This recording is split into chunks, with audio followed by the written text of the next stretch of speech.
नमस्कार. घर आणि तीमध्ये आज आपण बघतोय दिवाळीचा फराळ बनवताना जर आपल्या फराळातील पदार्थ बिघडले तर काय करायचं, पदार्थ बिघडण्याची कारणे आणि त्यावरचे उपाय. चला तर मग लगेच व्हिडिओला सुरुवात करूया. सगळ्यात आधी आपण पाहू चकली. तर चकली बिघडण्याची कारणे. पहिलं म्हणजे चकली नरम पडण्याची कोणकोणती कारणं असतात. तर भाजणीचं जे साहित्य आहे ते जर कमी भाजलं गेलं तरी आपली चकली नरम पडते. त्यामुळे भाजणीचे जे सर्व जिन्नस असतात ते व्यवस्थित आणि खमंग भाजून घ्यावेत. दुसरं कारण म्हणजे पीठ मळताना जर मोहन कमी झालं तरी सुद्धा चकली नरम पडते. तर त्यासाठी उपाय म्हणजे जे आपण उकड काढलेली असेल किंवा जे आपलं चकलीचं पीठ असेल त्यात अजून थोडंसं मोहन ॲड करायचं आणि पुन्हा हे पीठ मळून घ्यायचं. चकली जर आपण खूप मोठ्या आचेवर तळली तरी सुद्धा चकली नरम पडते आणि जर आपण खूप हलक्या आचेवर म्हणजे खूप बारीक आचेवर जर चकली तळली तरी सुद्धा चकली नरम पडते. त्यामुळे चकल्या तळताना आधी तेल कडकडीत गरम करून घ्यावं. त्यानंतर गॅस मोठा असतानाच चकल्या तेलात सोडाव्यात आणि नंतर गॅसची फ्लेम मध्यम करावी आणि मग चकली खमंग अशी तळून घ्यावी. आता चकलीच्या भाजणीची जर उकड आपण गार पाण्याने मळली किंवा पीठ जर आपण गार पाण्याने मळलं तरी सुद्धा चकली नरम पडू शकते. त्यामुळे कधीही चकलीचं पीठ मळताना गरम पाण्याने ते मळून घ्यायचं. चकलीचं पीठ जर गरजेपेक्षा खूप पातळ असेल तरी सुद्धा आपली चकली नरम पडू शकते. तर यासाठी काय करायचं, तर चकलीच्या पिठात थोडंसं कोरडं पीठ ॲड करायचं आणि मग ते पुन्हा मळून घ्यायचं. चकली जर तेलातून लगेच काढली आणि ती पूर्णपणे तळली गेली नसेल तरी सुद्धा ती नरम पडू शकते. त्यामुळे चकल्या तेलात टाकल्यावर आधी बरेच बुडबुडे येतात आणि नंतर बुडबुडे येणं बंद होतं. जेव्हा हे बुडबुडे येणं पूर्णपणे बंद होईल तेव्हाच आपली चकली पूर्णपणे तळली गेली आहे असं समजावं.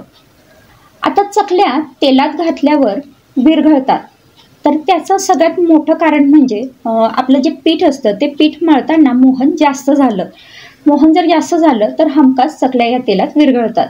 तर त्यासाठी आपण जे चकलीचं पीठ भिजलेलं असेल त्यात थोडंसं अजून कोरडं पीठ घालावं तेल न घालता आणि गरम पाण्याचा हात लावून हे पीठ पुन्हा मळून घ्यावं. यामुळे सुद्धा चकल्या ह्या तेलात विरघळत नाहीत. त्यानंतर चकल्या बनवतानाच किंवा चकल्या पाडताना त्या तुटतात. तर ह्या जर अशा चकल्या पाडताना तुटत असतील तर समजायचं की आपलं जे पीठ आहे ते गरजेपेक्षा जास्त घट्ट मळलं गेलं आहे. त्यामुळे ह्या चकल्या तुटतात. तर त्यासाठी गरम पाण्याचा थोडासा हात आपण त्या पिठाला लावायचा, पुन्हा ते मळून घ्यायचं आणि थोडंसं आलत झाल्यावरती मग आपण त्याच्या चकल्या बनवायच्या. अशा पद्धतीने हे चकली बिघडण्याची कारणे आणि त्यावरचे उपाय आपण पाहिले. आता आपण बघू बेसन पिठाचे लाडू. आता बेसन पिठाचे लाडू बिघडलेत म्हणजे काय, एकतर ते चिकट होतात म्हणजे टाळूला चिटकतात किंवा दुसरी गोष्ट म्हणजे ते लाडू बनवतानाच पातळ होतात. तर सगळ्यात आधी तर आपण बघू की ते लाडू चिकट का होतात. बेसन पीठ हे कमी ते मध्यम आचेवरच आपल्याला भाजून घ्यायचं आहे. जर बेसन पीठ आपण हाय फ्लेमवर किंवा मिडियम टू हाय फ्लेमवरती भाजलं तर ते फक्त त्याचा रंग बदलतो पण पीठ हे कच्चंच राहतं आणि त्यामुळे कच्च्या पिठाचे जर आपण लाडू बनवले तर ते चिकट होतात. तर त्यामुळे बेसन पीठ हे अगदी लो टू मिडियम फ्लेमवरतीच आपल्याला भाजून घ्यायचं आहे. आता दुसरी गोष्ट, जर लाडू बनवताना पीठ पातळ झालं, जर समजा ह्या बेसन पिठामध्ये तूप जास्त झालं आणि त्यामुळे जर पीठ पातळ झालं तर काय करायचं आहे, तर अशा वेळी आपल्याला कोरडं बेसन पीठ भाजून घ्यायचं आहे तूप न घालता. हे कोरडं बेसन पीठ जर आपण व्यवस्थित भाजून घेतलं आणि त्यानंतर आपलं भाजून झालेल्या पिठात ते घातलं तर त्यामुळे आणि थोडीशी आपण पिठी साखरसुद्धा त्यात ॲड करायची. तर त्यामुळे आपले जे लाडू पातळ होत असतात तर ते पातळ न होता व्यवस्थित त्यांना आकार येईल. आता जी तिसरी गोष्ट आहे ती आहे करंजी. करंजी बनवताना आपल्याला जो प्रॉब्लेम येतो तो सगळ्यात मोठा प्रॉब्लेम म्हणजे हा की करंजी तेलात फुटते आणि मग ते करंजी जर तेलात फुटली किंवा सारणामध्ये जर ते तेल गेलं तर ते करंजीची एकतर चवही बिघडते आणि ती टिकतही नाही. तर मग अशा वेळी काय करायचं, जर करंजी तेलात सुटत असेल किंवा फुटत असेल तर समजायचं की करंजीच्या ज्या कडा आहेत त्या व्यवस्थित बंद झालेल्या नाहीत. तर ह्या कडांना कापसाच्या बोळ्याने दूध लावून त्या व्यवस्थित बंद करून घ्यायच्या. असं केल्यामुळे आपली करंजी फुटणार नाही. आता चौथी म्हणजे शंकरपाळी.